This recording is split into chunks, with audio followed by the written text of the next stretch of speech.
ഇനി ആരോഗ്യമുള്ള പല്ലുകൾക്കായി doctor ദിനക്സ് family dental clinic തന്നെ ചൂസ് ചെയ്യും.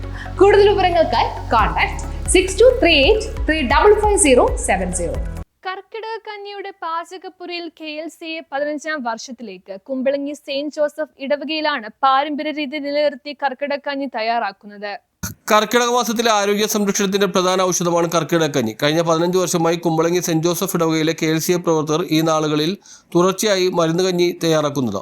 പ്രവർത്തകരുടെ വീടുകളിൽ നിന്നും അയൽപ്പറമ്പുകളിൽ നിന്നും പച്ചയില ഔഷധപ്പുല്ലുകൾ ശേഖരിച്ചുകൊണ്ടാണ് 3 ദിവസങ്ങളിലായി മരുന്ന് കഞ്ഞി തയ്യാറാക്കുന്നത്. വലിയ വട്ടയിലാണ് കഞ്ഞി തയ്യാറാക്കുന്നത്. 300-ലേറെ പേർക്കുള്ള ഔഷധക്കഞ്ഞിയാണ് ഉണ്ടാക്കുന്നത്. വേവിച്ച നവര അരിയിൽ ഔഷധച്ചെടികളുടെ നീരും തേങ്ങാപ്പീരയും പിഴിഞ്ഞ് ഒഴിച്ചുണ്ടാക്കുന്ന പാരമ്പര്യ രീതിയിൽ തന്നെയാണ് KLCAക്കാർ മരുന്ന് കഞ്ഞി പാകപ്പെടുത്തിയെടുക്കുന്നത്. ആടലോടകം, പൂവാക്കൂർന്നൽ, കുഴൽവാതക്കുടി, കരിക്കൂർഞ്ഞി, വെറ്റിലക്കൊടി, തൊട്ടാവാടി, ആട്ടുകുട്ടപ്പാല, നിലമ്പാല തുടങ്ങിയ 35-ലേറെ ഔഷധക്കൂട്ടുകളാണ് കഞ്ഞിയുടെ മിശ്രിതമെന്ന് സെക്രട്ടറി റാണി ജോർജ് നങ്കേരിയും LC ജോർജും പറഞ്ഞു. KLCA president Raphael Nalikkatt, Rani George, Thankachan Kadavaparambil, Josemon Idavaparambil, Johnson Pazheri, Selina Joseph, LC George എന്നിവരുടെ നേതൃത്വത്തിലാണ് മരുന്ന് കഞ്ഞി തയ്യാറാക്കുന്നത്. കഞ്ഞിയുടെ ആദ്യ വിതരണം വികാരി ഫാദർ മാക്സൻ കുറ്റിക്കാട്ട് നിർവഹിച്ചു.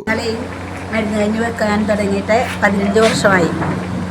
എല്ലാവരും കൂടിയുള്ള സഹകരണം കൊണ്ടാണ് ഇത് നടത്തിക്കൊണ്ടു പോകാൻ പറ്റുന്നത്. ഓരോരുത്തരും തേങ്ങ പൊതിച്ച് കൊണ്ടുപോയി പൊതിച്ച് കൊണ്ടുപോയി അത് ചിരണ്ടി അടിച്ചു കൊണ്ടുവരും. ഇവിടെ എല്ലാത്തരം മരുന്നുകളും 10-35 മരുന്നുകളാണ് ഇവിടെ ചെയ്തിട്ട് എടുക്കുന്നത്.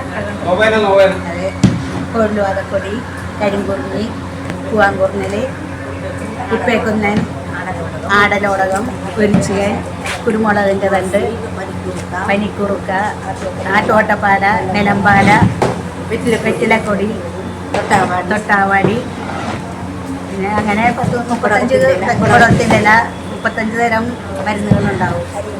News bureau.